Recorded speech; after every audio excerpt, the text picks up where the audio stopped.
Hey, what's up YouTube? Donovan the Smartphone Guy coming back at you with another video, and tonight I'm going to do a 2-week impressions of a phone that really doesn't need any kind of introduction. It's a phone that, has plenty of reviews out there. It's been out since August of 2016, maybe even July of 2016. It's the ZTE ZMax Pro. It's a phone that pretty much all of my reviewing friends have already reviewed. They did fantastic reviews on it. I'm going to give you my impressions of it. Since I bought it, I might as well, right? So let's go ahead and take a look at the specs real quick. So we do have 4G LTE, of course. It is Android operating system. The one I have is currently running Android 6.0.1. That is the newest update with Metro PCS at the moment. So it has a 6-inch Full HD display that is LCD, 13 megapixel camera on the back with a 5 megapixel camera on the front. It does have LED flash. It does have digital image stabilization, but honestly, you don't really notice it when you're using video with it, so I wouldn't really count on that. We have 32 gigs of onboard storage. That's definitely a plus. Typically, with a budget phone, you're going to get 16 or maybe even less, possibly 8, which is worthless, but 16 is even kind of worthless. But 32, at least, you get 32, plus it has expandable memory as well. We do have 2 gigs of RAM on there as well, and 1.5 gigahertz octa-core processor. That is the Snapdragon 617, and it does have a fingerprint sensor as well. Enough about that. You guys already know all that stuff. Let's talk about what I like and what I think could be improved on this phone. So first of all, it goes without saying that the display on this device, that was too dim. I thought I would make it dim to kind of change the contrast there. Okay, so that's a little bit better. All right, so the display on this device is absolutely beautiful. It has good viewing angles, in my opinion, so you can see, like, at that angle, still pretty good viewing angles. But that Full HD display is just absolutely fantastic. It's funny because I really don't like this large of screens typically, but when I go from this back to, like, let's say, right here's my Xiaomi Note 5X, Redmi Note 5X. When I go back to this device, I have a hard time with how small the screen is. So it's really strange. This is a 5.5-inch display. This is a 6-inch display. And I always thought 6-inch phones were just too big for my hands personally. And now that I'm using it, I'm like, oh, how did I even ever use this display? I don't even know. So I don't know. It's crazy. Once you go big with a bigger phone, I don't know, it's hard to go back. But so this display is just absolutely gorgeous. 1080p is really all you need. That's just my opinion. Even on a 6-inch display, it looks great. So that's a huge plus. By the way, that's 367 ppi. It is IPS LCD as well. So the second thing I want to talk about is the performance. So performance on this phone, it's running the 617 Snapdragon processor.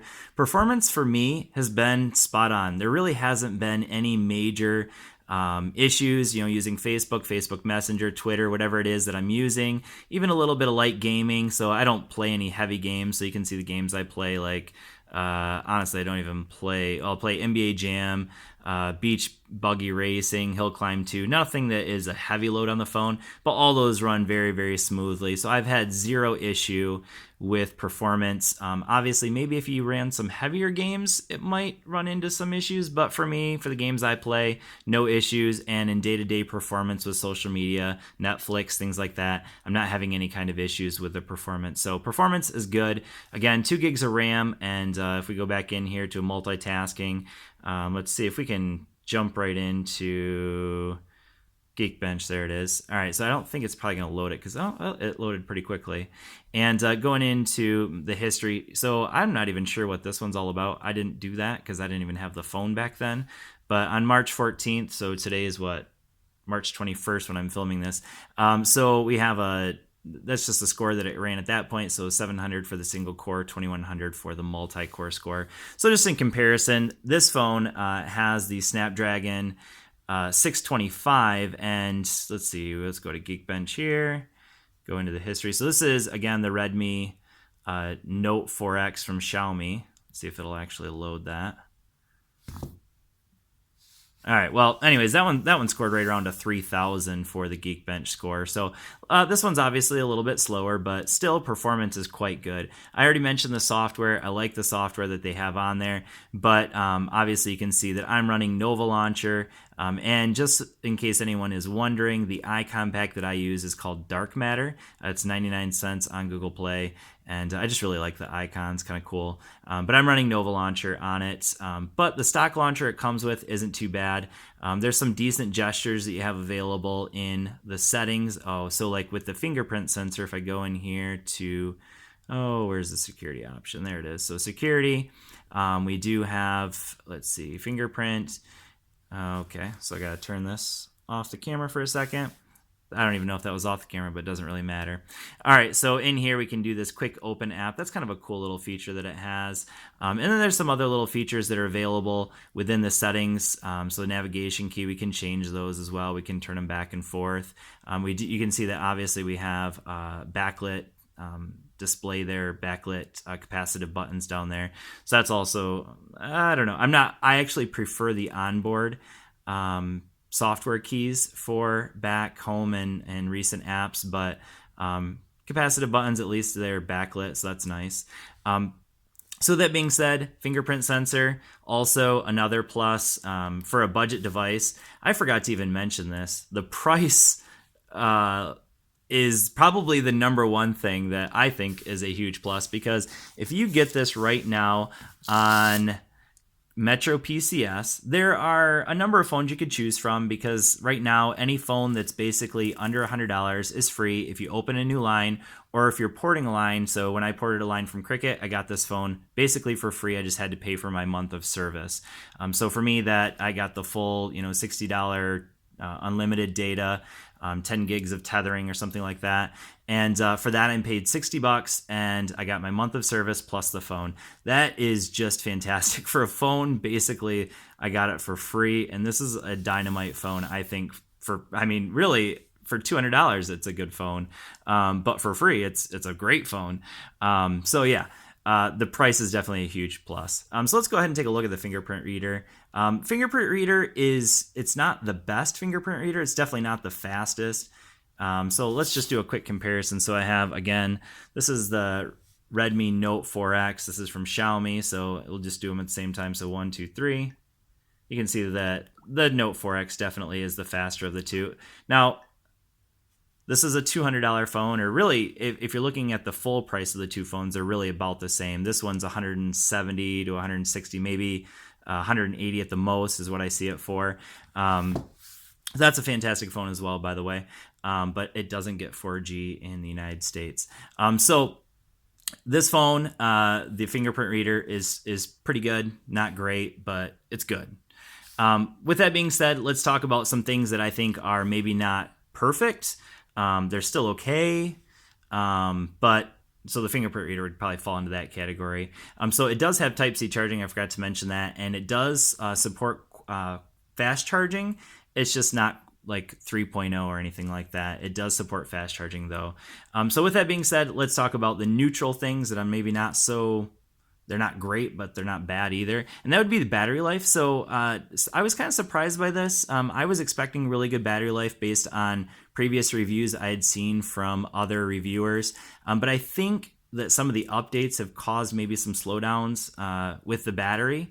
Honestly, I'm only getting around 3 to 4 hours of screen on time, which I expected to be much better than that, because in previous reviews I saw where people would say upwards of 2 full days of battery life, and that is nowhere near what I'm getting.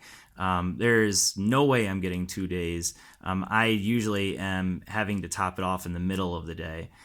So yeah, just my battery life has not been anywhere near as good as what I was expecting. It's not bad. 3 to 4 hours of screen on time isn't terrible. I'm a very heavy user, a lot of social media, a lot of YouTube, a lot of Netflix, and so that's part of it. But I was just expecting better. With a 3400 milliamp hour battery, it is powering a large screen, so that's a big thing that's got going. But still, I was expecting a little bit better. Let's take a look at cameras. So I'm just going to show you just a few pictures of the gallery. So this is just a picture of my kids bouncing around. We're not going to look at that. So this is a picture in Walmart, good lighting. The details in this picture are very good in my opinion. So when you have good lighting, I think this camera takes very good. So that's the 13 megapixel camera on the back. I think the picture quality is quite good. So again, same thing. It's my little picture of my 2-year-old daughter on a little bike in Walmart. So those pictures went really well. I don't even know what that is. That was me starting to do. So again, that's a good lighting picture there. So this is a little bit of a lower lit picture. I think that one's still quite good. Let's try to find something. Okay, so this is a low light picture here. So this was at a dance. I took my daughter to a daddy-daughter dance. And so that's my daughter over here. And let's take a look there. Okay, so this is a good example of a low light picture here. So if I zoom in, you can see that it gets quite grainy. So like, let's take a look at that hand there. So it's pretty grainy. So the low light camera just isn't like, and that was, you know, after 2 or 3 tries, maybe even. So the low light camera definitely, it's a budget phone. So it's not the best, but still it's not terrible.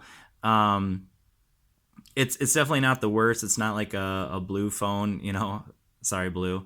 But it's not as bad as some of their cameras. It's not as bad as some of the cheaper budget phones either. So here's a front-facing camera. That's what I was looking for. So the front-facing camera, again, this is kind of a lower lit picture. Same thing at that daddy-daughter dance. And again, quite grainy. So same kind of situation with the front camera. That's 5 megapixel. So the cameras are, I'll call them good, but definitely not great.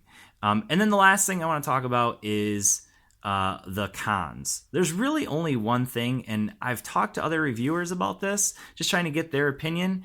But one thing that I found is that for me, when I'm watching YouTube, Netflix, or gaming, right here, this part of the phone gets very warm to the touch. And that would be the thing that I feel is the biggest con to this phone. Now, it doesn't really affect the performance. So I had this with the Moto G4 Plus when I had that phone, that kind of in the same area, it would get quite warm. Same thing I'm having with this phone. You can see, obviously, I've been using it without a case. So obviously I'm getting, you know, the direct heat from the phone instead of having it through the case, which you won't feel it as much. But with that being said, it gets quite warm, and I don't know if that's just because of the newer updates or whatever, but that is the one thing that I would say maybe for me is the thing that isn't as great about this phone. So with that being said, with the phones you can get, so I have also the LG Aristo, and these are phones you can both get for free at Metro PCS, so I would definitely take the ZMax Pro over that. There's no doubt about that. This is a great phone, but without a doubt, the ZMax Pro, for me, is the better phone. Even though this is running Nougat and this is still running Marshmallow, I would take the ZMax Pro for sure over the LG Aristo.